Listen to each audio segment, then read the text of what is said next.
Assalamualaikum warahmatullahi wabarakatuh. Yuk, take.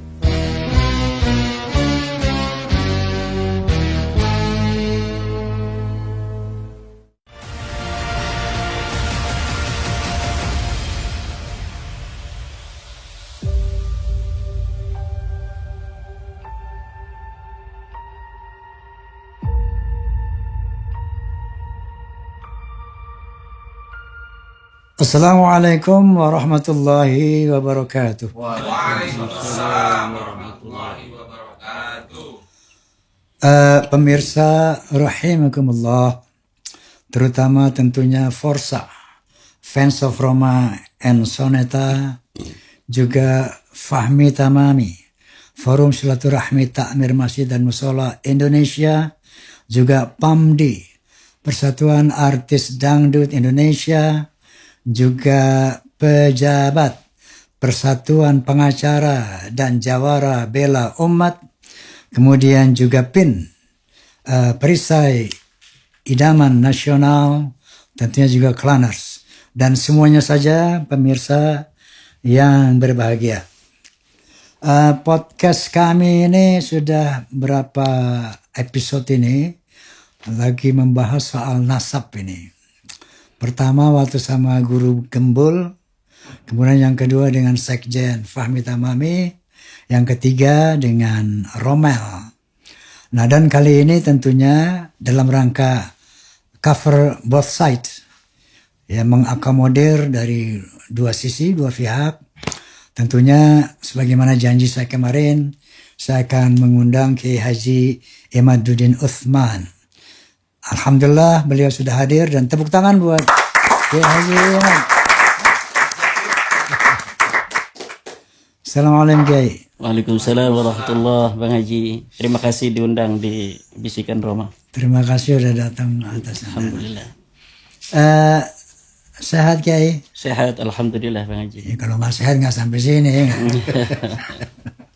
Kiai, biasanya ini kita dalam kasus ini, dalam membahas polemik ini, tentunya tujuannya kan dalam rangka mencari kebenaran. Sampai nanti kepada finalnya, tentunya kan berdasarkan perintah-perintah Allah Subhanahu wa taala. Yang pertama, ya, wa'tasimu bihablillahi jami'an wa la tafarraqu. Untuk mempersatukan umat Islam, menjaga ukhuwah Islamiyah. Nah, karena ada peristiwa sengketa quote and quote, maka ini harus diselesaikan dengan acuan wa ta'awanu 'alal birri wa taqwa wa la ta'awanu 'alal itsmi wal 'udwan. Tolong menolonglah kamu dalam kebaikan dan takwa, dan jangan tolong menolong dalam dosa dan permusuhan. Kiranya inilah yang mendasari berlangsungnya podcast ini beberapa episode. Kemudian alhamdulillah kemarin saya telah mengundang Romel, yaitu tokoh yang melawan tesis Kiai ini. Romel kemarin dan sudah bicara panjang lebar, memberikan penjelasan, dan tentunya dia mengcounter ya tesis daripada antum ini. Dan dalam rangka cover both side tadi, tentu harus kita terima apa yang dipaparkan oleh Romel. Nah Kiai, sebelum kita masuk ke masalah polemik ini, biasanya di sini ini pemirsa ingin tahu tamu kita ini silsilah keluarganya apa, kayak gitu biasanya. Barangkali mohon izin bisa dijelaskan nih Kiai, ini dari putra siapa, keluarga berapa orang? Terima kasih Bang Haji atas undangan di Bisikan Roma. Sekali lagi, saya ini seorang pengasuh pesantren di daerah Kresek, dekat Tanara, 12 km. Dari keluarga santri biasa. Dari keluarga santri. Pesantrennya apa namanya? Pesantren Nahdlatul Ulum. Nahdlatul Ulum. Nahdlatul Ulum, kebangkitan ilmu-ilmu agama. Ya, kita dari, kalau silsilah mungkin masalah nasab ke atas, karena kita lagi membahas nasab orang itu, jadi kurang terlalu apa istilahnya, kalau kita juga mengatakan tentang silsilah kita. Enggak, maksud saya barangkali dari ayah beliau, ayah antum. Iya. Enggak usah ke nasab-nasab semua. bukan itu. Iya, ya, kami 3 bersaudara. 3 saudara. Saya anak laki-laki paling tua, yang 2 perempuan, yang terjun ke dalam dunia pesantren. Semuanya santri, tetapi yang kemudian memberikan pesantren hanya saya. Gitu. Tapi kalau keluarga-keluarga dari sepupu-sepupu, semuanya emang kebanyakan di pesantren. Jadi Kresek itu sebuah ibu kota kecamatan yang dikelilingi oleh pesantren-pesantren, semuanya bersepupu. Jadi Pasar Kresek, sini ada pesantren Al-Falah, ada pesantren Al-Ihsan, ada pesantren Mambaul Hikmah, pesantren Al-Zain, Al-Hikmah, pesantren Raden Kenyap, pesantren Subul Salam, semuanya saling bersepupu. Masya Allah. Dari jadi ngomong terah juga. Karena dulu ada seorang kiai di situ, seorang apa namanya itu, selain seorang kiai juga seorang pejuang di daerah Kresek, namanya Syekh Ciliwulung. Beliau sebagai seorang pengasuh pesantren, tapi juga sekaligus sebagai seorang panglima di Kesultanan Banten. Masya Allah. Pada Perang Tirtayasa, beliau gugur sebagai syahid di Tanara pada tanggal 26 Dzulhijjah 1093 Hijriah. Kebetulan waktu itu perang bersama Sultan Tirtayasa, leluhur Bang Haji. Karena leluhur Bang Haji Sultan Tirtayasa itu seorang raja, jadi banyak yang mengawal. Karena leluhur saya seorang panglima, jadi nggak ada yang ngawal. Jadi sampai syahid gitu. Tapi Sultan Tirtayasa berhasil diselamatkan oleh keluarga dari Gunung Kaler. 3 bulan beliau di Gunung Kaler, kemudian pindah ke Jasinga melalui menyusuri Sungai Sidurian sampai ada di Jasinga. Kemudian Sultan Tirtayasa sampai di Jasinga bersembunyi. Beberapa waktu kemudian Belanda ini membuat sebuah tipu daya dengan membawa anak perempuan Sultan Tirtayasa untuk memberi pesan kepada ayahandanya bahwa kalaulah ayahanda ini pulang ke Kesultanan Banten, maka ayahanda tidak akan ditangkap. Sultan Tirtayasa husnudzon kepada putrinya ini. Ternyata putrinya ini sudah ditekan oleh Belanda dan waktu itu Sultan Haji agar memberikan pesan demikian. Akhirnya Sultan Tirtayasa pulang ke Kesultanan Banten. Sampai Kesultanan Banten, di pintu gerbang langsung disergap oleh Belanda dan kemudian dipenjara di Jakarta. Itu kisah dari masa lalu dari keluarga kita bersama, Bang Haji. Terima kasih. Saya kaget-kaget dengan keluarga kita bersama ini. Sementara astagfirullahaladzim. Pemirsa, astagfirullahaladzim, kita akan membahas ini tentunya wallahil azim secara objektif ya. Bukan karena yang beliau sampaikan tadi, tapi dalam rangka mencari sebuah kebenaran yang selama ini ya harus diluruskan gitu kan. Kalau boleh saya remind kembali bahwa kasus ini muncul dari arogansi oknum-oknum habaib yang ternyata udah berlangsung puluhan tahun. Sebenarnya saya ceritakan di podcast sebelumnya. Ini saya merasa tidak nyaman atau merasa resah ya dengan kondisi seperti ini udah sejak lama. Tiba-tiba ada satu suara yang mengatakan Ba'alawi bukan zuriyah Nabi. Ini waktu itu saya juga suuzon ini sama kiai ini. Waktu itu. Ini orang siapa sih, so tahu banget nih. Waktu itu suuzon. Karena apa? Kita itu sudah terpatri. Hati kita bahwa Ba'alawi itu zuriyah Rasul.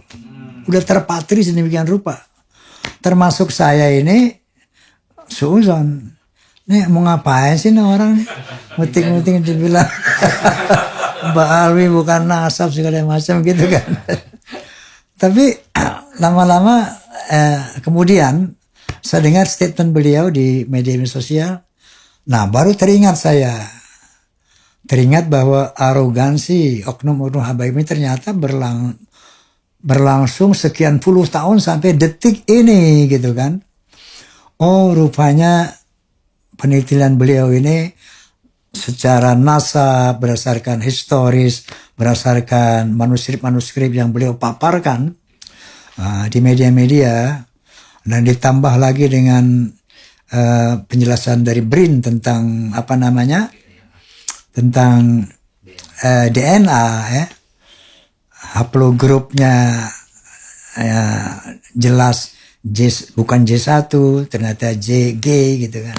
Nah ini membuat saya lebih ingin meyakinkan nih Kiai dalam rangka katakanlah mendudukan persoalan secara hak, secara benar, karena ini sudah menjadi keresahan umat, bahkan keresahan bangsa, karena adanya katakanlah indikasi hegemoni di bidang agama, indikasi feodalisme agama ya. Yang ini memang merupakan keresahan kita ya. Baik, untuk itu bagaimana antum sebagai muhibin dulu kan? Ini muhibin juga. Sama masa saya juga muhibin dulu. Kok bisa tiba-tiba punya inisiatif seperti ini? Apa yang pertama kali membuat antum ini terus mengkritisi, mengoreksi Ba'alawi ini? Ya, terima kasih Bang Haji. Kita pertama kan disemangati oleh ajaran agama Islam. Allah Subhanahu wa taala berfirman, "Ud'uuhum li'abaihim huwa aqsatu 'indallah. Fa illam ta'lamu aba'ahum fa ikhwanukum fid dini wa mawalikum. Wa laysa 'alaikum junahun fima akhta'tum bihi, walakin ma ta'ammadat qulubukum wa kana Allahu ghafurur rahim." Panggillah mereka semua dengan ayah-ayah mereka ke atas. Kalau kalian tidak mengetahui ayah-ayah mereka, maka tetap mereka itu saudara kalian.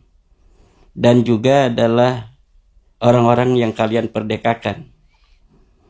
Dan tidak ada dosa bagi diri kalian terhadap apa yang dulu pernah kalian salah dalam menisbatkan mereka itu.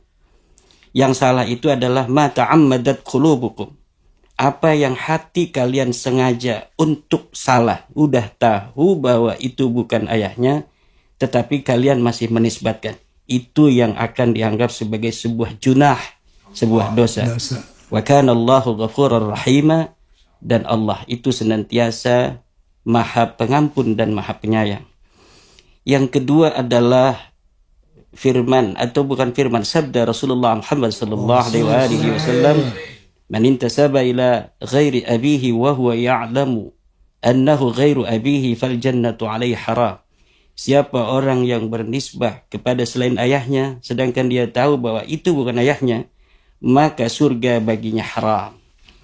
Yang ketiga adalah ucapan dari seorang ulama besar, Syekh Ibnu Hajar Al-Asqalani, mengatakan, "Yambaghi li kulli ahadin ay yakuna lahu ghairatun fi hadan nasab syarif wa dhabti hatta la yantasiba ilaihi hadun illa bihaqqih." Bahwa seyogianya bagi siapa saja untuk mempunyai perhatian, mempunyai kecemburuan terhadap nasab Rasulullah Muhammad sallallahu alaihi wasallam, dan memeriksanya sehingga tidak ada seseorang yang menisbatkan kepada nasab mulia ini kecuali dengan kebenaran. Dari tiga dasar itulah kemudian saya membaca realitas yang saya lihat di tengah-tengah masyarakat dari kaum Saya potong dulu. Ba'alwi. Saya potong dulu sebelum itu. Jadi antum membaca itu apa setelah melihat adanya satu arogansi yang dilakukan oknum-oknum? Betul. Apakah setelah itu tentang membaca dulu baru melihat? Apakah melihat kemudian Anda meragukan? Antum meragukan itu?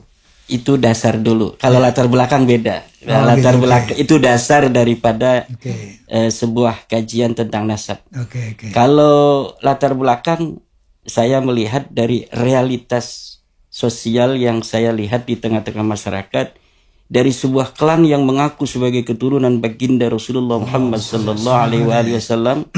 Di saat yang sama, akhlak-akhlak yang ditampilkan jauh daripada akhlaknya baginda Rasulullah Muhammad SAW. Ajaran-ajaran yang disampaikan kerap kali merupakan ajaran-ajaran yang tidak sesuai dengan apa yang saya pelajari di pondok-pondok pesantren sebagai akhlak daripada keturunan Rasulullah SAW. Mungkin kita semua bisa melihat di media-media sosial masih ada bagaimana seorang yang mengatakan dirinya dengan sombong di hadapan publik bahwa di dalam tubuhku mengalir darah Rasulullah Muhammad SAW. Kemudian ada seseorang juga yang mengatakan di depan pengadilan ketika ada seorang saksi dari seorang ulama yang memberatkan dirinya sebagai seorang terdakwa. Nabi Muhammad itu kakek ente apa kakek aneh? Gitu. Itu yang membuat saya merasa miris. Orang yang merasa dirinya mempunyai darah kepada Rasulullah Muhammad SAW, tetapi tidak menghormati daripada umat kakeknya sendiri, dengan merasa sombong, merasa membanggakan nasabnya yang belum jelas itu kepada Rasulullah, kemudian menghina orang yang sudah jelas imannya kepada kakeknya itu.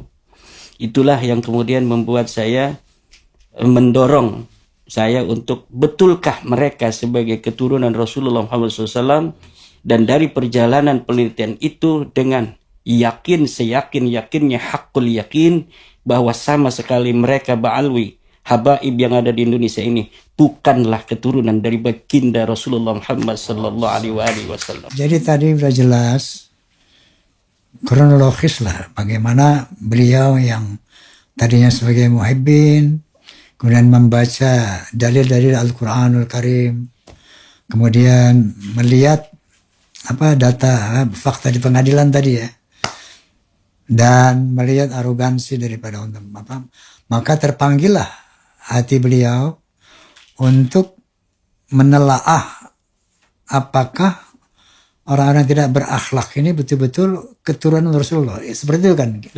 Betul. Oke, nah Anda mengatakan saya sudah bukan Anda nih, antum maksudnya.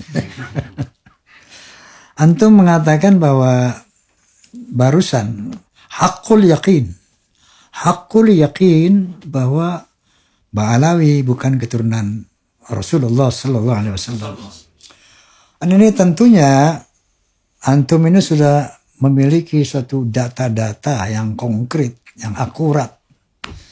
Sebagaimana antum telah jelaskan dalam berbagai macam media sosial.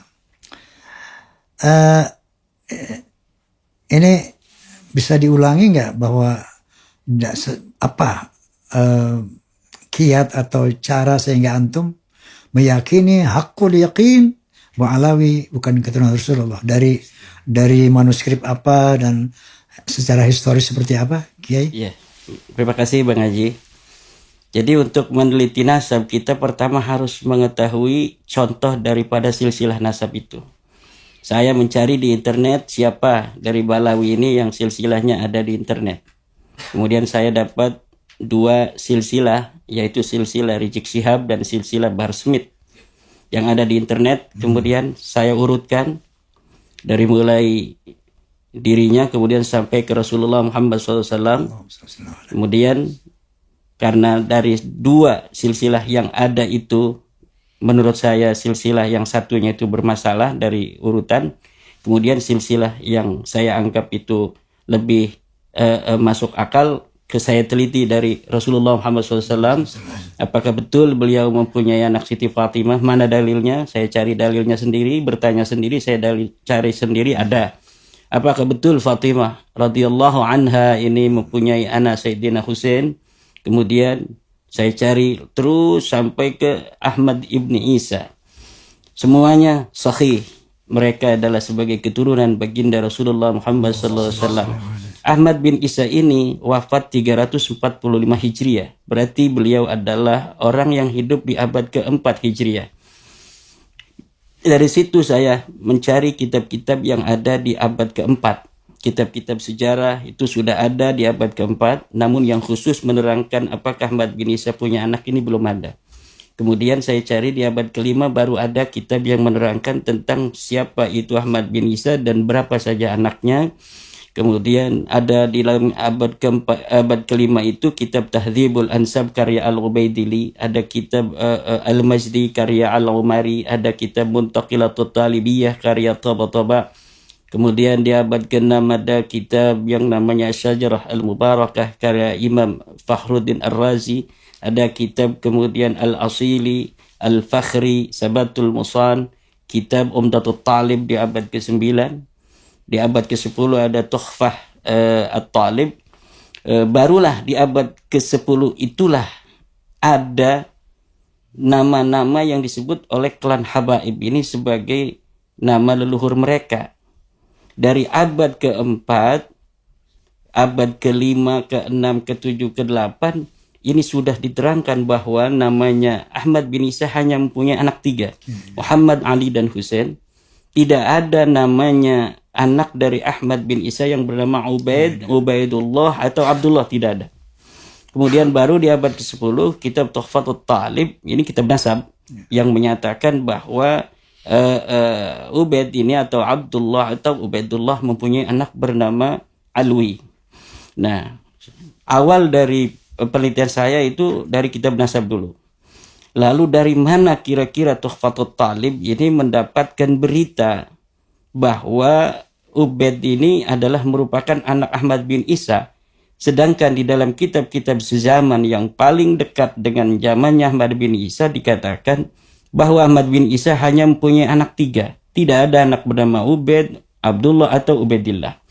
Ternyata ada mentok di abad ke-9 Hijriyah di dalam kitab karya Ba'lawi sendiri, yaitu kitab Al-Burqatul Musyiqah karya Ali bin Abi Bakar As-Sakran, yang menyatakan bahwa dirinya mempunyai silsilah ke atas itu Ali bin Abu Bakar bin Abdurrahman bin Maula Dawila bin Ali sahibud Darak bin Ali Al-Ghayur bin Faqih Muqaddam bin Ali bin Muhammad sahib Mirmad bin Ali Qoli Qasam bin Alwi bin Muhammad bin Alwi bin Ubaidillah bin Ahmad bin Isa. Itu maaf, beliau sendiri yang bikin nasab itu? Ya, beliau sendiri yang bikin nasab. Bukan hanya bikin nasab, beliau juga sudah mampu untuk mensejarahkan tokoh-tokoh yang disebutkan itu.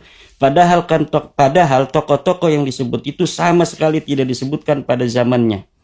Misalnya Alwi. Alwi ini adalah nama yang kemudian dinisbatkan Ba'alwi ini kepada dirinya.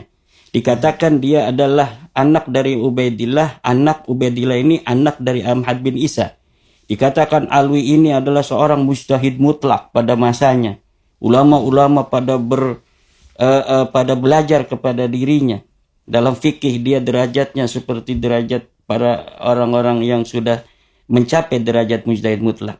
Tapi kitab-kitab yang ada pada masa itu abad ke-5, jangankan mencatat dirinya sebagai seorang mujtahid mutlak, seorang ulama besar, mencatat dirinya sebagai anak daripada Ubaidillah kemudian punya kakek Ahmad bin Isa pun tidak ada. Di abad ke-6 demikian juga abad ke-7 semua nama-nama yang sesuai nama keluarga Ba'alwi dengan masa-masa itu sama sekali tidak disebutkan oleh para ulama. Baru ketika di abad ke-9 inilah nama itu mulai dibangun, bukan hanya dibangun bahwa mereka keturunan Nabi, dibangun pula kesejarahan masa lalu itu dari abad 9. termasuk makam-makam leluhur mereka itu tidak ada pada zamannya. Ahmad bin Isa dimakamkan di Husaisah, tidak ada pada masanya.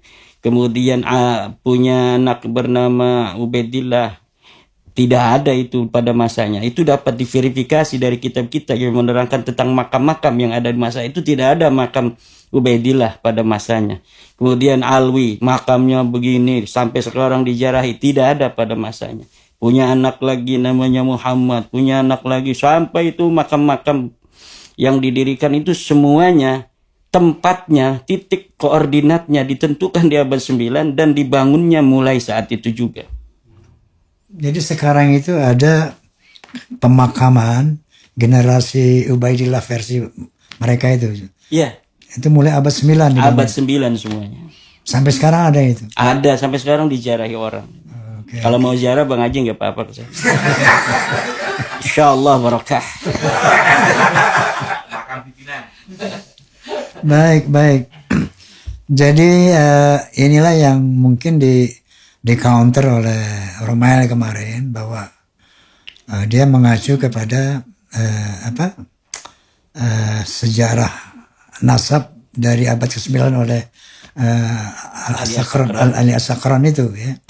Yang ternyata itu memang beliau sendiri adalah dari klan Ba'alwi yang kemudian membuat sejarahnya sendiri, nasab-nasab sendiri seperti itu. Iya.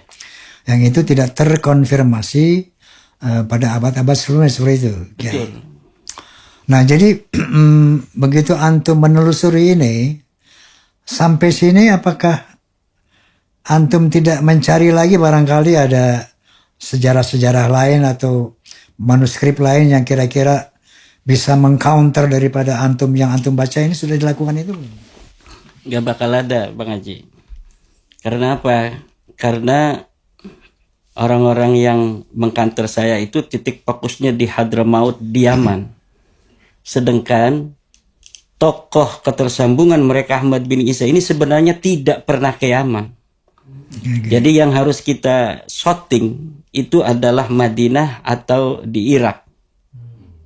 Kalau kita mau mencari ketersambungan nasab itu Ahmad bin Isa sebenarnya siapa keturunannya, kita harus datang ke Irak, kita harus datang ke Madinah, bukan di Yaman. Kenapa? Di Yaman tidak ada berita sejarah yang menyatakan Ahmad bin Isa pindah ke Yaman. Muhajir itu dikatakan. Al-Muhajir itu pun sebuah lakab yang disematkan kepadanya 800 tahun setelah dia wafat. Untuk apa? Sebagai alibi legitimasi sejarah bahwa dia pernah hijrah ke Yaman. Sebenarnya dia tidak pernah hijrah ke Yaman. Boleh kalau ada yang mempunyai sebuah dalil bahwa Ahmad ibn Isa ini pernah hijrah ke Yaman dari abad sebelum abad ke-8, abad 8, 7, 6, 5, 4, itu berarti akan satu pertanyaan saya kepada Rabithah Alawiyah itu akan terjawab. Baru pertanyaan kedua, kalau sudah hijrah, betul nggak dia punya anak bernama Ubaid? Dan itu pun tidak akan pernah ada manuskripnya. Karena memang seseorang yang namanya Ubaid ini saya sudah telusuri algoritma keberadaannya. Itu bukan keturunan daripada Rasulullah Muhammad SAW. Jadi ada yang bertanya pada saya Bang Haji, lalu kalau Ubaid ini bukan anak Ahmad bin Isa, anak siapa dia? Saya tahu dia anaknya Isa, tapi bukan Isa keturunan Rasul. Dia Ubaid bin Isa bin Alwi bin Himham bin Ubaid bin Isa bin Alwi bin Muhammad bin Himham bin Aun. Tapi ada Isa juga. Ada Isanya, kan mirip kan? Ya betul. Ubaid bin Isa bin Alwi bin Muhammad bin Himham bin Aun. Mereka ini adalah dari Bani Ahdal. Mereka dari Bani Ahdal hijrah ke Yaman. Hijrahnya benar ini. Kalau ini nih Ubaid bin Isa, ini hijrah ke Yaman dan dia adalah leluhur Bani Ahdal, bukan leluhur Ba'alawi ini. Diberitakan di dalam kitab As-Suluk fi Tabaqatil Ulama wal Muluk karya Syekh Bahauddin Al-Janadi pada 732 Hijriah bahwa ulama besar yang ada di Yaman yaitu Al-Ahdal leluhurnya bernama Muhammad bin Sulaiman bin Ubaid bin Isa bin Alwi bin Muhammad bin Himham bin Aun. Demikian, dan dia seorang syarif. Lalu di abad 9, keluarga Ba'alwi ini menyatakan, tuh katanya Muhammad bin Sulaiman itu punya sepupu namanya Ali Qali Qasam. Awalnya Qali Qasam yang hijrah, dan dia hijrahnya bareng dari Irak ke Yaman. Nah, karena kemudian di abad 9 diketahui bahwa ternyata keluarga Bani Ahdal ini tidak terverifikasi sebagai keturunan Nabi, karena awalnya mereka juga mengaku turun Nabi Bani Ahdal. Sampai sekarang Bani Ahdal itu bersama Ba'alawi saling kuat menguatkan. Ketika saya membuat tesis ini, Bani Ahdal dari Malaysia membuat sebuah kitab yang membantah tesis saya. Tetapi saya baca tesisnya tidak ada jawaban tentang apa yang saya pertanyakan. Saling kuat menguatkan, karena nasab-nasab palsu itu harus saling kuat menguatkan. Kalau tidak kuat menguatkan, mereka akan semuanya menjadi rontok. Nah, kembali ke Bani Ahdal ini. Bani Ahdal di abad 7 disebut sebagai orang yang leluhurnya hijrah pada abad ke-6 dari Irak ke Yaman. Lalu di abad ke-9, keluarga Ba'alwi mengatakan bahwa yang berhijrah itu bersepupu dengan leluhur saya. Padahal tidak ada kitab sedikit pun yang menyatakan mereka bersepupu yang sebelumnya itu. Akhirnya diterima oleh keluarga Bani Ahdal di abad 9 juga, yang bareng dengan Ali As-Sakron itu. Oke, kita ini bersepupu. Tetapi ketika ada kitab yang menyatakan bahwa keluarga Aun ini bukanlah putra dari Musa Al-Kadhib, karena mereka Aun ini kemudian dinisbatkan kepada Musa Al-Kadhib, Aun bin Musa Al-Kadhib. Kitab-kitab nasab yang ada di Irak kemudian datang mungkin kepada mereka, menyatakan bahwa Aun ini tidak punya ayah namanya Musa Al-Kadhib, atau Musa Al-Kadhib tidak pernah punya anak bernama Aun.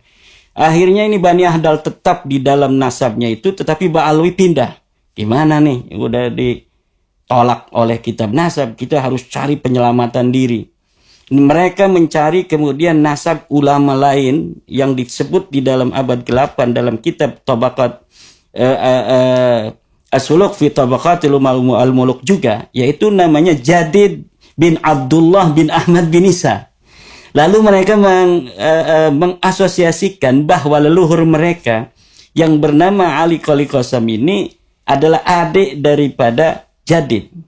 Tetapi ketika dikonversikan dari tahunnya tidak matching. Ali Qali Qasam ada di abad 6, sedangkan Jadid yang diasumsikan sebagai anak daripada Abdullah itu ada di abad 4. Maka memerlukan nama-nama baru.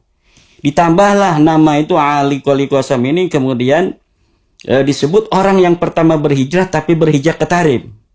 Tapi leluhurnya itu yang pertama ke Irak itu namanya adalah Ubaid. Untuk membenarkan segala macam cangkokan itu. Jadi makin ripuh dia itu, kalau bahasa orang Banten ripuh, untuk mencocokkan sejarah-sejarah yang kontradiktif itu. Akhirnya mereka bikin nama-nama Ali Qali Qasam bin Alwi bin Muhammad bin Alwi bin Ubaid gitu. Ditambah-tambah supaya dari abad ke-6 sampai abad ke-4 yang diatribusikan itu bisa matching gitu. Jadi apa namanya itu, kenapa saya mengatakan hakul yakin? Karena saya melihat algoritma usaha-usaha mereka untuk menyambungkan nasabnya dengan Rasulullah itu berpindah-pindah. Sehingga membuat kecurigaan seorang peneliti itu semakin kuat.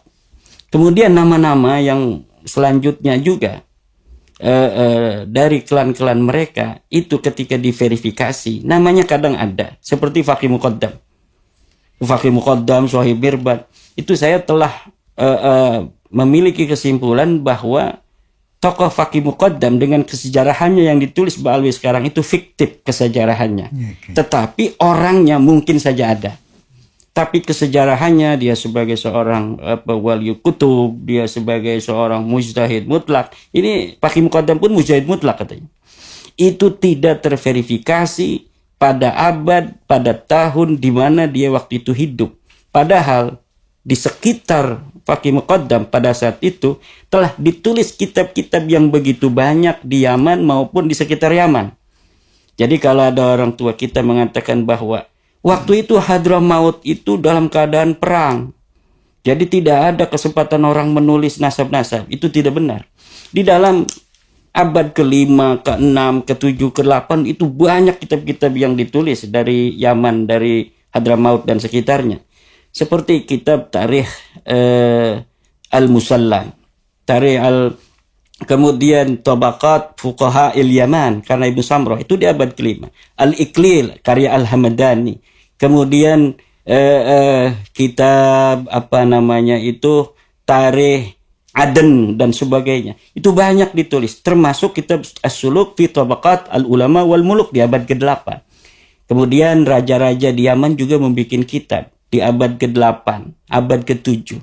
Itu jadi tidak benar kalau ada orang mengatakan bahwa kenapa Ubaid ini tidak dicatat karena tidak ada kitab yang ditulis pada masa itu, tidak benar.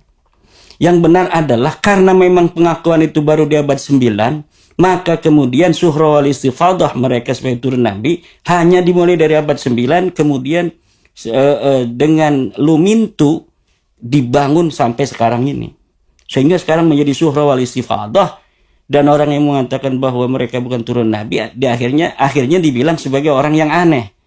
Padahal orang yang mengakui sebagai Ba'alwi sebagai turun Nabi itu orang yang aneh. Di mana orang yang hidup di abad ke-4 yaitu Ahmad bin Isa, tetapi kemudian mereka beristidlal, berdalil dengan kitab-kitab Ibnu Hajar yang ada di abad 10, dengan kitabnya An-Nabhani yang di abad setelahnya. Seharusnya ketika kita ingin mencari ketokohan, apa betul seseorang ini mempunyai anak seorang yang lainnya, adalah di masa di mana dia itu hidup. Karena disitulah saksi-saksi yang menjadi sebuah berita itu dapat dibenarkan atau ditolak. Nah, jadi keberadaan sebagai Ubaid sebagai putra Ahmad ini ditolak secara tidak langsung oleh abad-abad sebelumnya itu.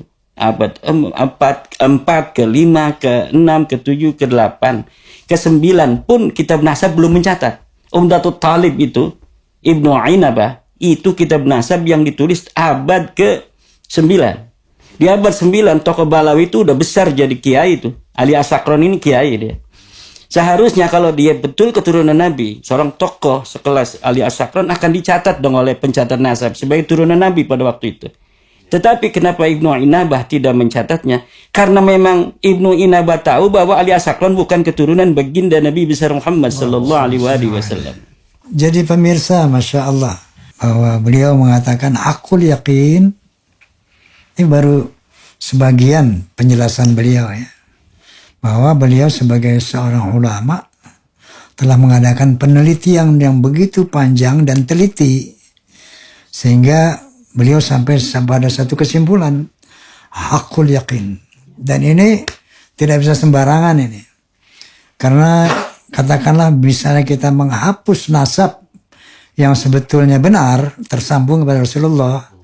Ketika kita mengatakan itu bukan keturunan Nabi, ini sangat dosa besar tentunya. Betul. Tapi beliau menyatakan tadi bahwa hakul yakin, subhanallah. Ini satu statement yang sangat yang sangat penuh tanggung jawab artinya kan. Karena beliau telah meneliti sedemikian rupa bahwa ada sanggahan-sanggahan seperti kita lihat dalam podcast televisi pada suka ya. Beliau berdialog dengan Rommel tentang manuskrip dan itu masih terjadi dialog-dialog yang kayaknya belum tuntas ya Kiai, belum selesai. Bagi mereka belum selesai. Karena mereka berusaha untuk bisa membuat antitesis. Bagi saya ini sudah selesai dan tidak mungkin mereka bisa untuk menjawab tesis itu. Karena saya algoritmanya sudah bisa membaca. Oke. Algoritmanya kalau habis 1 ya 3, 5, 7, 9. Jadi kalau misalnya nanti ada hal lain itu habis 9 pasti 11, pasti 13. 11, 13, 15 begitu. Dan itu sudah bisa terbaca. Kalaulah nanti ada yang mengatakan, oh ya nih ada datanya di abad ke-6, itu pasti data palsu itu Bang Haji.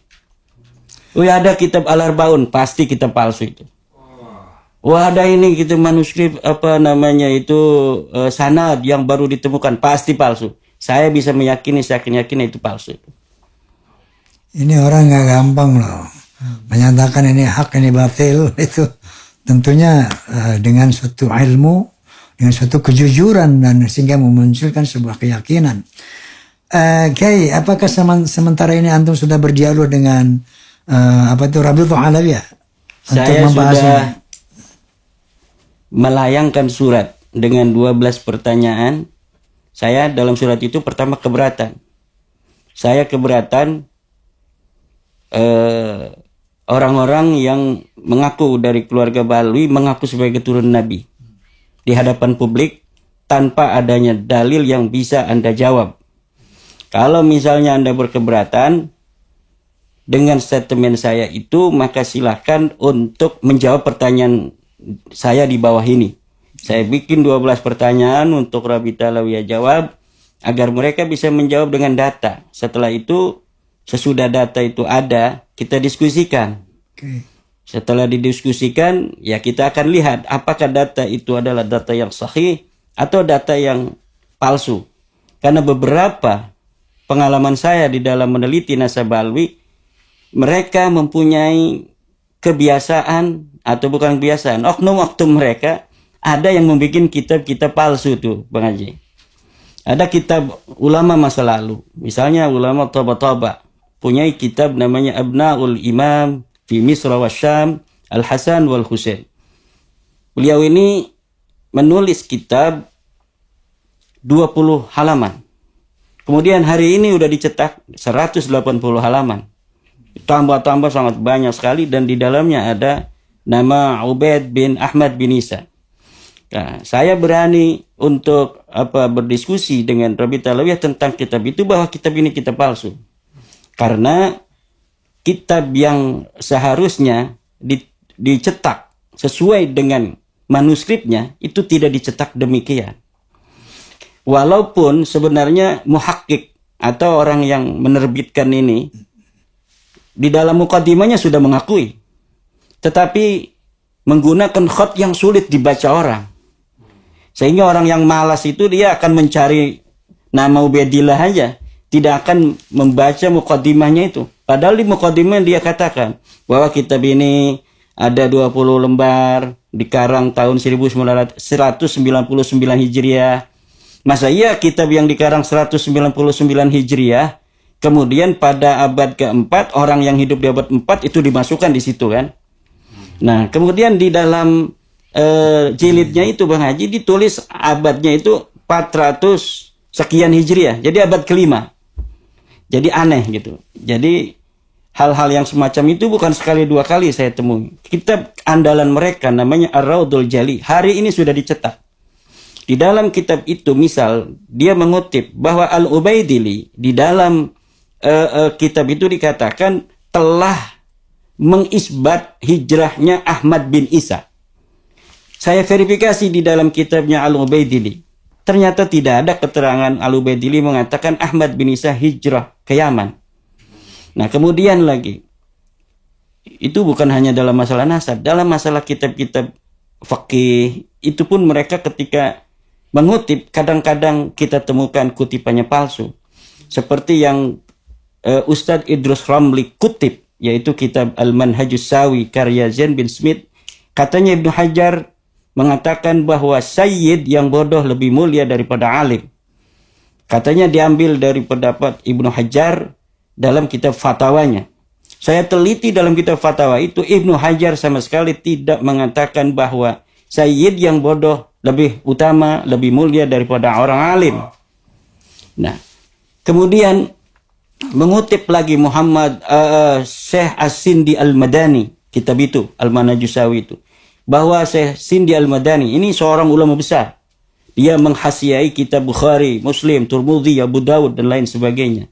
Juga mengatakan katanya orang alim yang pintar itu tidak ada apa-apanya dibandingkan sayyid yang bodoh. setelah kita teliti tidak ada kutipan-kutipan semacam itu. Dan beberapa pengalaman-pengalaman itu menjadi sebuah istiqra bahwa memang ada hal yang bermasalah dalam ulama-ulama mereka ketika berbicara tentang nasab mereka, terutama tentang nasab dan sejarah. Termasuk Syekh Salim bin Jindan yang kita kenal sebagai ulama yang saleh pada masanya, itu ulama yang luar biasa dalam bicara masalah-masalah itu hubungan dengan Allah. Alhamdulillah bagus sekali. Tapi ketika menulis sejarah, kitab-kitab yang sekarang ditahqiq oleh para peneliti itu ditarik sebuah kesimpulan bahwa Salim bin Jindan ini ketika berbicara tentang nasab dan sejarah mengambil dari ruang hampa, dari halusinasi. Dan itu bukan ucapan saya, tetapi ucapan seorang peneliti dari Yaman, yaitu Ba'dhib, juga Ahmad Al-Habsi, Dr. Aiman Al-Habsi, dan juga Syekh Abdullah Muhammad Al-Habsi. Itu mereka menyatakan bahwa Syekh Salim bin Jindan ketika bicara tentang sanad-sanad Ba'lawi, misalnya Alwi bin Ubaidillah, dia seorang muhaddis, sanadnya ini dia ngambil dari anu, dia ngambil dari anu, dia ngambil dari anu. Ternyata setelah diteliti oleh pakar-pakar tahqiq di Yaman itu semua diambil dari ruang hampa. Tidak ada sama sekali i'timad, sandaran daripada Syekh Salim bin Jindan di dalam sanad-sanad itu. Maka saya katakan kepada Rumel waktu itu, sanad itu sanad palsu. Padahal waktu itu saya belum mengetahui adanya dokter di Yaman yang bicara tentang itu, hal yang sama dengan saya itu. Tetapi dari algoritma itu saya sudah bisa mengatakan itu palsu. Coba sebuah manuskrip yang katanya ada di abad ke-6, kertasnya dibuat dari kertas Manila. Ini aneh Bang Haji. Kertasnya kotak-kotak yang waktu kita SD itu. Kertas Manila ini. Ada kertas dari Sinarmas, kalau yang terakhir itu dari Sinarmas. Yang waktu kita SD kan ada kotak-kotak itu. Kalau kertas Manila itu ada manuskrip yang menyatakan bahwa Wali Songo itu adalah Ba'lawi. Nah itu ditimangsakan 1600-an. Ternyata ditulis 1960. Kemudian Syekh Salim bin Jindan juga lah Bang Haji. Kalau Bang Haji dulu itu dikenal sebagai turunan Sultan Tirtayasa yang ke Balawi. Ya, itu karena memang tahun 1940-an Syekh Salim bin Jindan itu menulis kitab Raudatul Wildan dan sebagainya yang menyatakan bahwa para wali songo yang ada di Indonesia ini semuanya keturunan dari Ba'lawi Yaman. Sementara Bang Haji, kita menemukan setelah adanya bab nasab yang saya mulai di Indonesia ini, para keturunan Wali Songo banyak yang kemudian mengobrak-abrik lemari kakeknya. Dulunya mereka nggak punya perhatian dari lemari-lemari peninggalan kakeknya itu. Sekarang diobrak-abrik lemari-lemari kakeknya, mudah-mudahan menemukan manuskrip. Dan dari manuskrip yang ditemukan, ternyata Wali Songo itu memang sama sekali tidak ada jalur ke Ba'lawi Yaman. Dari tahun 1600 kita punya manuskrip 36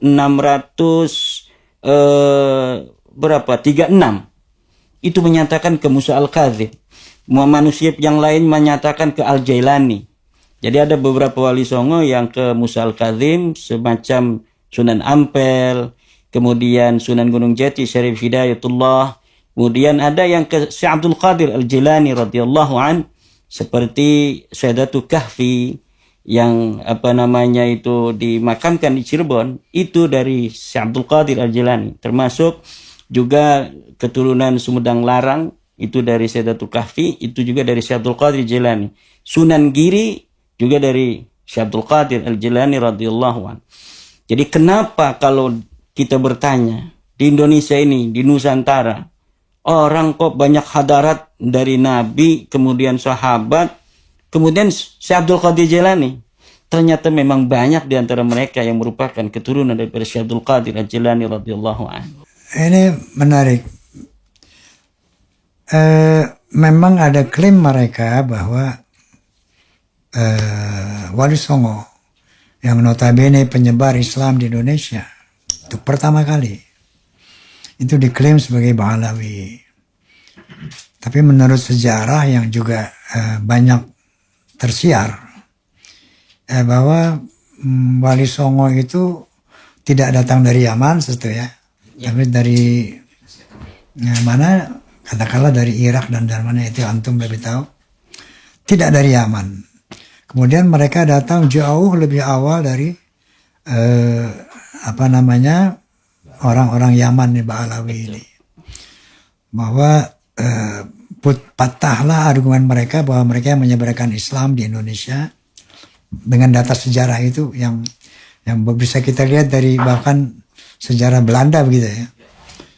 Nah, kemudian klaim-klaim ini sebagai Ba'alawi dulu kan keturunan Wali Songo senyap-senyap aja nih, mungkin bangga juga ya. Wah, ini keturunan Nabi, keturunan Ba'alawi, keturunan Nabi. Tapi ketika sudah, Masya Allah, Subhanallah, Tabarakallah, antum ini memang diutus oleh Allah ini untuk membongkar ini. Setelah terbuka ini semua, apalagi ada oknum mereka mengatakan itu Wali Songo adalah Ba'alawi, tapi keturunannya putus. Jadi nggak ada keturunan Wali Songo, jadi dia doang yang ada. Wali Songo keturunannya putus karena dari perempuan. Mau enaknya aja. Nah ini kelihatan sekali ya ego tadi, mau enaknya gitu tadi. Egonya mereka di sini justru jelas sekali klaim-klaim itu untuk kepentingan kelompok mereka gitu.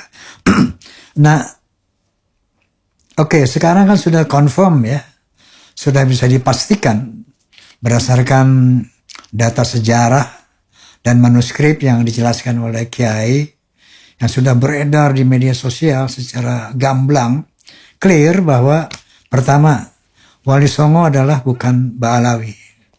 Jadi klaim mereka itu sudah patah gitu kan Kiai.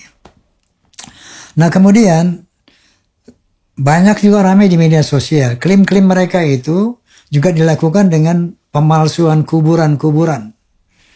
Makam-makam dipalsukan. Sebagaimana kita dengar kemarin di Madura ada satu makam waliullah. Kemudian yang sebelumnya tidak ada embel-embel asegaf. Tiba-tiba ada asegafnya di belakang. Sehingga mereka warga Madura sepakat membongkar, mengganti itu, menghapuskan kata asegaf di belakang nama yang apa itu, yang dikuburkan itu. Sejauh apa pengetahuan Kiai tentang pemalsuan kuburan ini? Pemalsuan kuburan itu bagi klan yang ingin merebut kesejarahan sebuah bangsa itu penting. Bagi sebuah klan yang tidak punya sejarah masa lalu, leluhurnya yang mati di medan perang, penting untuk bagi mereka sekarang untuk merebut kesejarahan sebuah bangsa, untuk membuat makam-makam palsu, kemudian diberikan sejarah bahwa makam ini adalah makam seorang pejuang yang mati di medan perang. Penting. Maka ketika hari ini di Israel, Bang Haji, itu bisa kita baca dalam harian Middle East di Timur Tengah, bahwa Israel itu membuat 300 makam palsu sebagai legitimasi bagi mereka menduduki Palestina. Okay. Jadi bukan hanya dia dengan kekuatan militer, karena itu memang sudah mereka kuasai, tapi mereka pun ingin mendapat legalitas historis, legitimasi historis bahwa mereka ada di situ. Jadi mereka di situ menguasai Palestina tidak terlalu dianggap zalim. Ada legitimasi, semangat ditenagai oleh ingin kembali menempati tempat leluhur. Padahal itu tidak terbukti karena para orang-orang Israel yang ada sekarang di Israel itu ternyata bukan keturunan daripada Nabi Yakub, bukan turun Israel. Okay. Melalui DNA-nya tuh mereka DNA Yahudi Askenazi. Yaitu Yahudi yang mereka mengaku di abad ke-8 sebagai keturunan daripada Nabi Yakub, padahal mereka bukan turun Nabi Yakub. Jadi mirip ininya apa sejarahnya dengan Ba'lawi ini. Nah, di Indonesia ini sejak tahun 2016-an saya pertama kali di Semarang melihat KRT Sumodiningrat, itu sudah bertanya-tanya kepada sahabat-sahabat saya, apa benar ini KRT Sumodiningrat sebagai seorang Habib. Di situ disematkan nama Habib Hasan bin Toha bin Yahya. Kemudian 2016 atau 2018 itu saya lupa ya. Nah, ternyata setelah dari peneliti di Jogja membuat sebuah tulisan, ternyata memang benar bahwa makam itu makam palsu. Jadi KRT Sumodiningrat yang asli itu ada di Yogyakarta. Dia ada makamnya, dia ada kesejarahannya, dia ada keturunannya. Dan dia tidak diberitakan dimakamkan di Semarang. Nah, setelah itu saya membaca-baca, ternyata bukan hanya satu makam itu. Di Comal, yaitu di daerah Pemalang. Itu ternyata ada juga sebuah makam tua yang diatribusikan sebagai Habib bin Yahya juga. Kemudian di di Indramayu, di Cirebon. Saya lagi ngurusin yang ada di Jawa Tengah itu, lagi bersama teman-teman itu memberikan perhatian. Ternyata di Banten sendiri sudah ada yang dibin Yahyakan. Namanya Syekh Gajah Barong. Di Tiga Raksa. Saya dapat dari wartawan di Jakarta. Ini katanya di Tiga Raksa juga ada. Kenapa ngurusin yang ada di Semarang aja katanya. Mana kata saya? Itu ada katanya di Tiga Raksa. Dikasih data dari Wikipedia. Dari beberapa berita yang ada di media online. Ternyata memang makam Gajah Barong Tiga Raksa sudah dibin Yahyakan. Akhirnya saya kerjasama dengan Balai Adat Kearifan Tangerang yang mengurusi tentang sejarah Tangerang untuk terjun langsung ke lokasi. Ternyata setelah mengadakan dialog dengan pengurus makam, memang katanya ada seorang Habib dari Pekalongan datang kemudian mengatakan bahwa ini namanya Habib Husain bin Toha bin Yahya. Nah, tetapi orang situ nggak nerima Bang Haji. Jadi di nisan itu tetap namanya Gajah Barong, di pintu gerbang tetap namanya Gajah Barong. Tapi mereka mainnya di media online. Media online di Wikipedia itu sudah jadi Habib Husain bin Toha bin Yahya. Katanya ini adalah adik daripada Habib Hasan bin Toha bin Yahya yang ada di Semarang. Kemudian beberapa makam-makam yang lain yang ada di Solo, di pemakaman Sunan Bonang itu sudah banyak itu. Jadi dulu tidak dikenal nama-nama Ba'lawi yang ada di sekitar makam Sunan Bonang, tapi hari ini tiba-tiba banyak di sekitar makam Sunan Bonang itu makam-makam dengan nama yang disematkan di dalam nisannya itu nama-nama Ba'lawi. Itu penting nanti mungkin untuk sebagai legitimasi bahwa mereka mempunyai hak terhadap pemakaman itu. Misalnya sebagai juru kuncian kan lumayan tuh. Nggak usah nunggu 100 tahun, 50 tahun ke depan kalau hari ini kita tidak suarakan. Mungkin sejarah yang akan dinikmati oleh anak-anak kita itu akan berbelok kepada sejarah Yaman semua. Sejarah Ba'lawi semua. Para pahlawan itu bisa akan menjadi Ba'lawi semua. Dan kemudian kita akan menjadi bangsa inferior yang nanti anak cucu kita akan mengumpat kita sebagai kakek mereka, sebagai kakek-kakek yang tidak mempunyai rasa tanggung jawab terhadap negara. Buktinya bahwa pahlawan-pahlawan semuanya adalah orang-orang Yaman. Bahwa pahlawan-pahlawan negara kita yang makamnya dijarahi orang, yang makamnya dihormati, semuanya adalah dari Ba'lawi. Orang Jawa, orang Sunda, orang Dayak, orang Batak, semuanya itu tidak lagi dibanggakan oleh anak keturunan mereka di masa yang akan datang. Nah, kemudian bangsa kita ke depan akan menjadi bangsa inferior yang akan menjadi budak dari bangsa lain. Na'udzubillah min dzalik. Ini luar biasa ini, Masya Allah. Wa makaru wa makarallah. Wallahu khairul makirin. Kayak ini sedang terjadi di Indonesia ini Kiai. Iya. Biarlah hal ini terjadi. Oke, katakanlah kalau berdasarkan nasab manuskrip, data historis, ini tidak meyakinkan orang Indonesia, tidak meyakinkan Ba'alawi. Ternyata ada satu metode lagi yang luar biasa, yaitu tes DNA. Iya. Nah, DNA ini sepertinya final ya untuk menentukan dzurriyyah apa bukan ini. Nah, sejauh mana antum telah berkoordinasi dengan BRIN misalnya yang selama ini juga kan kita lihat di media sosial dengan Dokter Sugeng apa Hugeng itu ya. Iya. Nah, sejauh mana Kiai sepengetahuan antum dari penelitian BRIN terhadap Ba'alawi ini? Saya ketika sudah selesai dengan penelitian bahwa secara data sejarah dan data kitab nasab Ba'alawi ini bukanlah keturunan Nabi, saya bertanya pada Dr. Sugeng, Pak Dr. Sugeng, secara DNA dari hasil-hasil tes DNA dari Ba'alawi, Antum yang mengusulkan itu? saya tanya kepada Dr. Sugeng. Ya, artinya antum yang punya inisiatif Enggak. untuk mencek DNA gitu. Beliau kan sudah memberikan pencerahan di UIN, Oke. tapi tidak terlalu tajam waktu itu. Saya bicara langsung.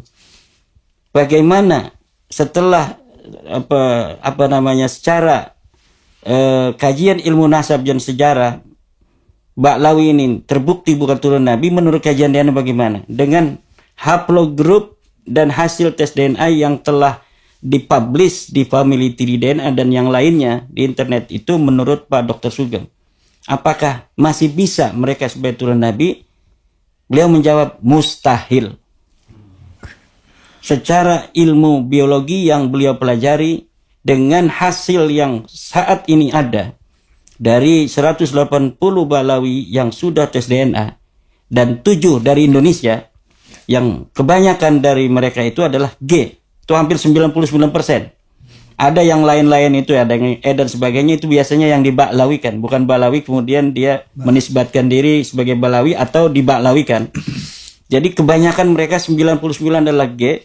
Menurut Dr. Sugeng bahwa mustahil mereka sebagai turun Nabi. Jangankan keturunan Nabi, turunan Arab saja mereka bukan. Gitu. Masya Allah, itu dari Dr. Hugeng. Dr. Sugeng. Jangankan keturunan Arab, Turunan Nabi. jangankan keturunan Nabi, Arab aja bukan. Nah, ini terkonfirmasi juga, misalnya ada Najwa Shihab. Jadi kalau dari sisi keturunan sebetulnya memang yang kuat atau yang dekat dan lekat dengan garis keturunan dan darah saya itu sebetulnya dari Hadramut, dari Yaman. Tapi ternyata tes DNA-nya menunjukkan gen Timur Tengahnya 3,4%. Nah, beliau kan mengadakan tes DNA. Ternyata menurut haplogrupnya itu 3,4% Arab. 3,4% hanya. Dan selainnya dari mana itu? Dari Allah alam, saya kurang jelas. Dari India 48%. Sepupu saya kemarin itu tes DNA hampir 9 juta. Tapi itu presisi enggak? Presisi semua. Itu dari jalur laki-laki. Itu dari kita ini yang ada di kita sampai Nabi Adam itu ada kode-kodenya. Kemudian mitokondria dari ibu kita sampai Nyi Siti Hawa itu ada kode-kodenya.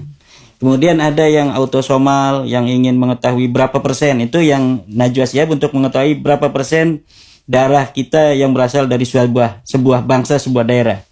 Nah, kalau untuk mengetahui YDNA, keturunan garis laki ke atas, itu bisa sampai Nabi Adam alaihissalam. Kalau dari jalur dari ibu kita sampai Nyi Siti Hawa, itu bisa untuk tapi kalau yang zigzag dari ayah kita ke ibu ke ayahnya, itu memang hanya beberapa generasi itu sudah tidak bisa dideteksi. Inilah kemudian yang diframing oleh sebagian para mukibin itu bahwa tes DNA tidak bisa untuk menelusuri keturunan ke atas.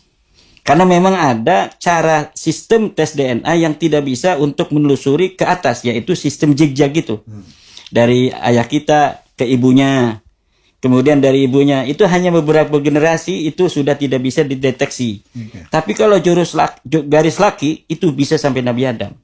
Nah, mereka ini kan mengaku garis laki. Binanu bin Rasulullah.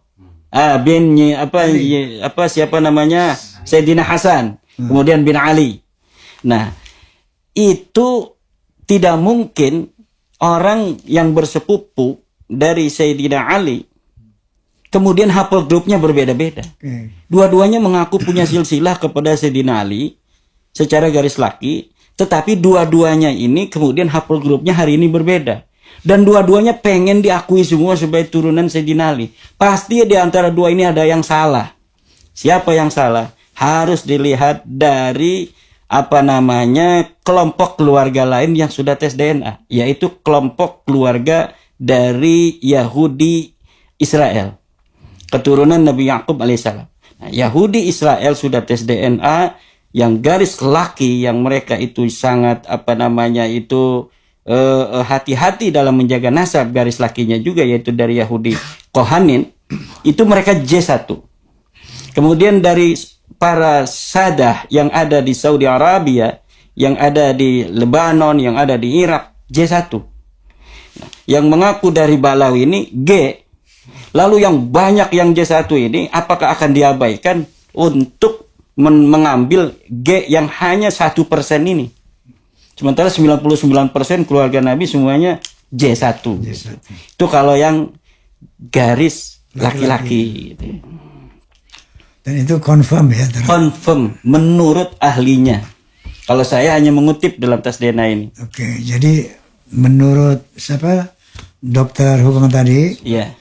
Ahli genetika itu mengatakan mustahil Keturunan Nabi. secara genetika. Genetik mereka keturunan baginda Nabi. Mustahil. Mustahil. Tuh.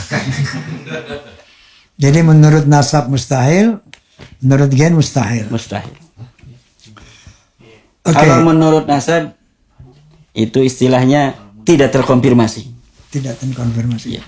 Baik, jadi tadi dinyatakan oleh Kiimat bahwa secara genetika dikatakan oleh yang kompeten mustahil Ba'alawi itu zuriyah Nabi, mustahil. Kemudian secara nasab beliau tadi menyatakan belum tidak terkonfirmasi bahwa Ba'alawi adalah sebagai turunan zuriyah Rasulullah sallallahu alaihi wasallam. Kiai, ini kan kemarin saya berdialog dengan Romel. Saya mengatakan kepada beliau, apakah beliau siap untuk berduel lagi dengan Kiimat di atas ring apa? Ring saintifik, saya bilang. Oke, siap Bang Haji gitu. Nah, kemudian kemarin kita bicara mengenai masalah siapa kira-kira pelaksana daripada big match ini. Grand final ini. Kemarin kita sampai kepada kesimpulan bahwa yang layak ini adalah Civitas Akademika untuk mengkonfirmasi apakah benar nih kata beliau nih konsep dari tesis Kiimat ini benar atau tidak, seperti itu. Nah, sekarang saya tanya kepada antum apa siap ke grand final ini? Sangat siap, dan sebenarnya sudah berusaha untuk dilakukan oleh UIN tanggal berapa Mei kemarin itu, saya lupa tanggalnya. Ya? Kemudian dibatalkan oleh pihak UIN karena alasan keamanan katanya. Oke. Baik, jadi antum untuk grand final ini siap ya? Siap. Alhamdulillah. Jadi karena apa? Kita sebagai umat Islam, sebagai bangsa Indonesia harus mengarah kepada satu kepastian, right or wrong. Dan sebagaimana saya katakan kemarin, bahwa untuk mencapai kesepakatan ini, untuk mencapai kebenaran ini, kedua belah pihak harus legowo. Yang saya katakan tadi bahwa syaratnya bisa legowo itu, satu, wa ta'awanu 'alal birri wat taqwa wa la ta'awanu 'alal itsmi wal 'udwan. Wa la ta'awanu 'alal itsmi wal 'udwan. Bantu-membantulah dalam takwa dan kebaikan dan jangan tolong-menolong di dalam kejahatan dan permusuhan, kemungkaran dan permusuhan. Yang mendasarnya ini, mari kita tolong-menolong dalam kebaikan dan takwa. Yang kedua, bahwa jangan tolong-menolong dalam dosa dan permusuhan. Oleh karena itu, yang kedua untuk bisa legowo adalah kita semua harus mengingat bahwa kita akan mati, akan membawa pertanggungan jawab nanti di hadapan Allah Subhanahu wa taala. Seandainya kita berbohong, kemarin saya bilang berbohong depan 10 orang aja ini, mempertahankan kesalahan misalnya, itu kayak apa tanggung jawabnya insya Allah. Apatah lagi ini kita berbohong kepada umat Islam, bukan Indonesia lagi nih, dunia. Bahkan bangsa Indonesia, na'udzubillah tsumma na'udzubillah min dzalik. Oleh karena itu kejujuran inilah yang bisa menyelesaikan kasus ini secara damai dan aman. Nah Kiai, seandainya orang sudah yakin bahwa Mbak Alwi ini bukan zuriyah Nabi, tapi kekeh masih meyakini dengan data-data ilmiah dan data historis sudah jelas ini bukan turunan Rasulullah, tapi masih kekeh bahwa dia turunan Nabi, itu seperti apa hukumnya? Ya, jadi ada yang dikenal di dalam jurisprudensi hukum Islam itu dengan istilah taklid ya. Taklid ya. Husnuzon, bagi sebagian orang mengatakan udah kita husnuzon aja katanya. Toh ulama-ulama dulu juga husnuzon.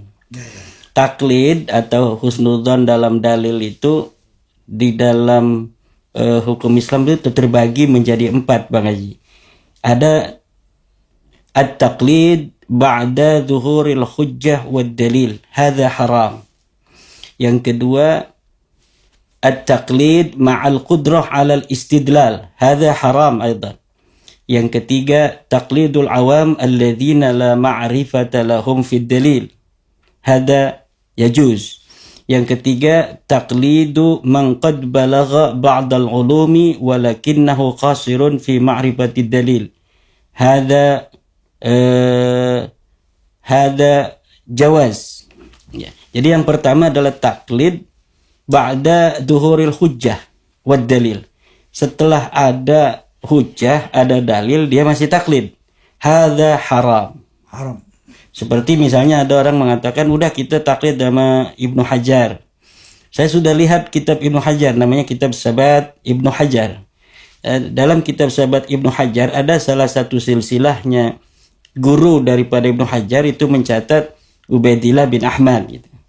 Tetapi Ibnu Hajar itu, kitab itu bukan untuk mengisbat nasab, tetapi sebagai ikhbar, pengkhabaran bahwa saya mendapatkan silsilah ini dari guru saya yang seorang Balawi yang menyatakan ada Alwi bin Ubaidillah bin Ahmad gitu.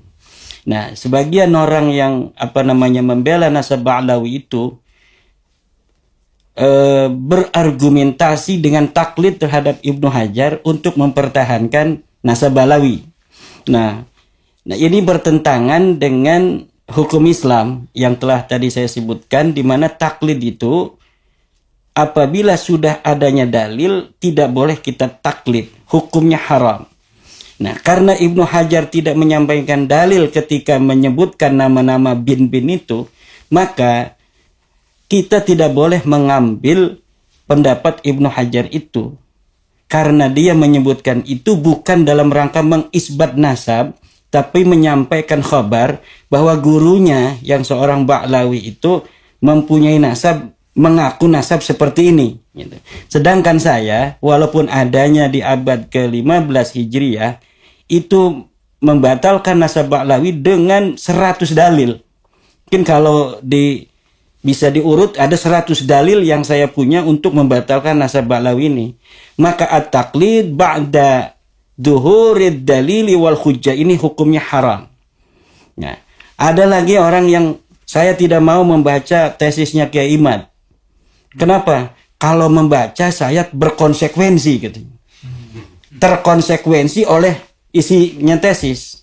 Tapi kalau tidak membaca maka saya tidak masuk dalam konsekuensi itu untuk meyakini atau untuk tidak meyakini. Makanya saya nggak mau membaca tesisnya Kiai Imad. Nah ini salah. Apalagi dia seorang kiai. Yang mengatakan ini seorang kiai Bang Haji. Nah ini ada taklid yang kedua, itu adalah at-taklid ma'al qudrah alal istidlal haram.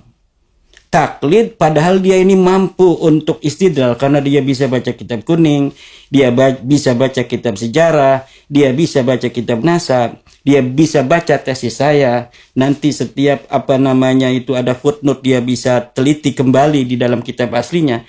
Sama sekali dia tidak mau baca tesis saya itu karena takut terkonsekuensi oleh tesis saya itu karena dia punya hubungan baik katanya dengan Balawi.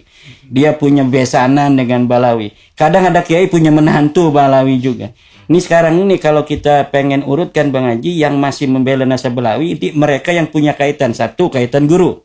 Misalnya dia mondok di Yaman. Yang kedua, kaitan besan. Karena dia punya anak dikawinin nama anaknya Balawi. Tiga, kaitan pertemanan. Nah, kecuali Bang Haji, temannya Habib semua tetapi luar biasa Bang Haji nih. Itu sebenarnya semuanya kembali kepada sikap mental. Nah, sikap mental itulah yang membentuk kita untuk bersikap. Karena apa? Allah Subhanahu wa taala berkata, "Wala taqfu ma laysa laka bihi ilmun, inna sam'a wal basara wal fuada kullu ulaika kana anhu mas'ula." Jangan kau ikuti apa saja yang tidak ada ilmu tentangnya di situ. Sesungguhnya pendengaran, penglihatan, hati kita semuanya akan dimintai pertanggungjawaban di hadapan Allah. Bagaimana hanya karena pertemanan, hanya karena besanan, hanya karena kita mempunyai hubungan subjektivitas dengan kaum Ba'lawi. Kemudian kita tidak mau menolong kaum Ba'lawi ini sekarang. Karena kita dengan mengatakan mereka bukan turunan Nabi, kita menolong dia hari ini untuk keturunan dia sampai kiamat. Betul. Karena kalau kita tidak lakukan, maka terus anak dan keturunan mereka akan mengaku seperti demikian itu. Padahal kakek mereka sudah tahu tahun 2024 dengan berbagai macam dalil-dalil yang disampaikan oleh para orang-orang yang memberitahu bahwa nasabnya batal, dari DNA juga mereka batal, tapi mereka kekeh hari ini. Kemudian untuk mengaku saja sebagai turunan Nabi, mereka tidak kasihan terhadap anak cucu mereka yang akan menanggung dosa yang sama seperti mereka. Kalau mereka waktu belum tahu, saya beritahu misalnya, atau belum membaca, itu tidak salah, tidak berdosa. Makanya Allah berfirman, "Laisa 'alaikum junahun fima akhta'tum bih." Tidak ada dosa untuk kalian terhadap apa yang kalian salah. Dulu mungkin Ba'lawi itu husnudzon pada orang tua mereka, pada kakek mereka. Sekarang saya kasih tahu nih dalilnya, ente bukan cucu Nabi. Gak mau, walaupun ada dalil, saya gak mau mengikuti. Karena kita taklid pada kakek nenek kami. Itu gak bisa lagi. At-taklid ba'da zuhuril hujjati wad dalili haramun. Taklid setelah adanya hujjah dan dalil itu hukumnya haram. Nah, jadi kita juga harus ada niat yang suci, itu bukan kita untuk membuat mereka malu, tapi kita ingin membuat mereka menyadari bahwa ente bukan cucu Nabi. Ini dalilnya, ini hasil tes DNA-nya. Hayu seperti biasa lagi kita. Semua orang di Indonesia ini kebanyakan selain kalian mereka itu tidak mengandalkan nasab, bisa jadi raja dangdut kok. Bang Haji kalau saya nggak sebutkan ini sebagai turunan Tirtayasa, mungkin dia malu untuk ngaku-ngaku sebagai keturunan Tirtayasa. Tapi karena saya tahu beliau adalah keturunan dari Sultan Tirtayasa, maka saya katakan. Nah, tetapi beliau jadi raja dangdut, mencapai derajat mulia sampai hari ini bukan karena nasab itu, tapi karena beliau mempunyai kesungguhan untuk mencapai cita-cita itu. Pak Jokowi menjadi presiden Indonesia 2 periode bukan karena nasabnya, dia tidak dikenal sebagai keturunan siapapun, tapi dia mempunyai sebuah semangat yang kuat untuk mencapai cita-cita dalam hidupnya. bisa mencapai itu. Mari kita semua bangsa Indonesia, bangsa yang telah bersama-sama bersepakat misakan ghalidha tahun 1945 sebagai negara kesatuan Republik Indonesia. Kita mempunyai Pancasila, keadilan sosial bagi seluruh rakyat Indonesia, kemanusiaan yang adil dan beradab. Siapapun kita, tidak melihat dari asal mana kita, suku bangsa apapun, keturunan siapapun, kita bisa jadi apapun di tanah Indonesia ini. Dan ini tidak akan rugi orang yang bukan cucu Nabi kemudian ngaku cucu Nabi, ketahuan sekarang setelah ketahuan dia akan tidak menjadi siapapun, nggak bakal. Kita akan tetap cintai mereka, Bang Haji. Kalau dulu mereka sahabat kita, mereka akan tetap jadi sahabat kita. Kalau mereka dulu sebagai mantu kita, mereka akan tetap jadi mantu kita. Enggak misalnya gara-gara mereka bukan cucu Nabi kemudian harus diceraikan, enggak. Enggak. Dulu mereka guru kita, mereka tetap menjadi guru kita. Saya juga ada guru seorang Habib.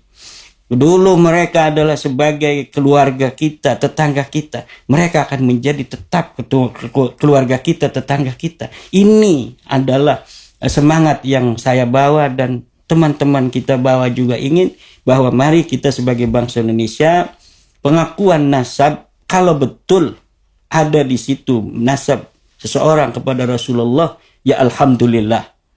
Tetapi pengakuan nasab yang sahih pun tidak boleh menjadi dalil untuk mengambil keuntungan dari pengakuan nasab itu. Apalagi dengan pengakuan nasab itu kemudian merendahkan orang lain. Nah, inilah yang ingin kita bangun, Bang Haji. Mudah-mudahan Baklawi hati mereka ini ada sinyal dengan hati saya yang mempunyai sinyal demikian itu untuk mereka. Ya khair, Masya Allah, tabarakallah. Jadi statement prinsip daripada Kiai Imad ini yang memang juga pernah saya lontarkan dalam video yang lalu, bahwa teman saya ini banyak Habib ini, Habib Fulan, Habib Fulan. Seandainya terbukti beliau bukan zuriyah Nabi, saya akan tetap memperlakukan beliau-beliau ini sebagai sahabat, tidak akan ada perubahan.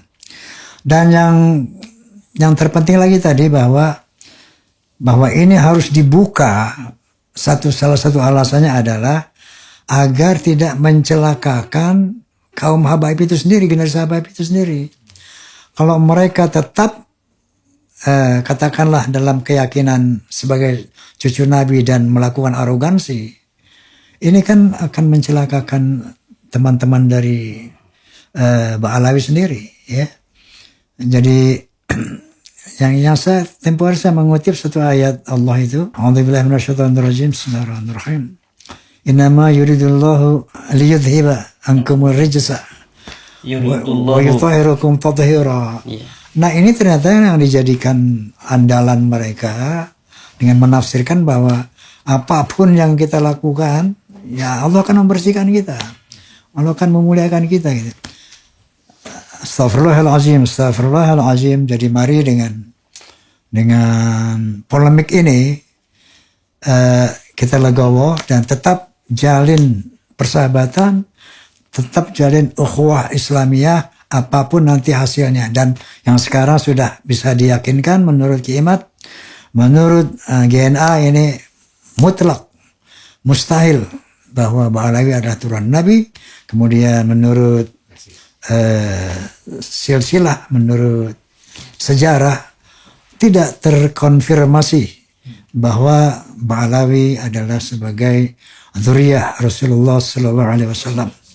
Nah, kira-kira tadi kalau saya nggak minta last statement karena beliau tadi sudah menguraikan statementnya yang begitu sempurna. Jadi untuk tetap merawat ukhuwah Islamiyah apapun nanti kenyataannya yang memang sudah nyata gitu ya, tetap jalin ukhuwah Islamiyah, kemudian tetap jaga persatuan dan kesatuan nasional. Kira-kira itu misinya. Terima kasih banyak Kiai. Terima kasih banyak Bang Haji. Dan sudah hadir di Bisikan Roma, bincang asik bareng Roma. Bisikan Roma. Kita sudah bincang-bincang asik tadi. Nah sekarang ada bingkisan Roma. Masya Allah. Ini yang lebih penting. Ini bingkisan rumah ini. Sarung tenun Bang Haji Roma Irama. Masya Allah. Makasih banyak Bang Haji. Baik pemirsa, terima kasih atas perhatiannya. Mudah-mudahan kita bisa amalkan apa yang kita saksikan sekarang ini. Wallahul muwaffiq ila aqwamit thoriq, billahi taufiq wal hidayah. Assalamualaikum warahmatullahi wabarakatuh.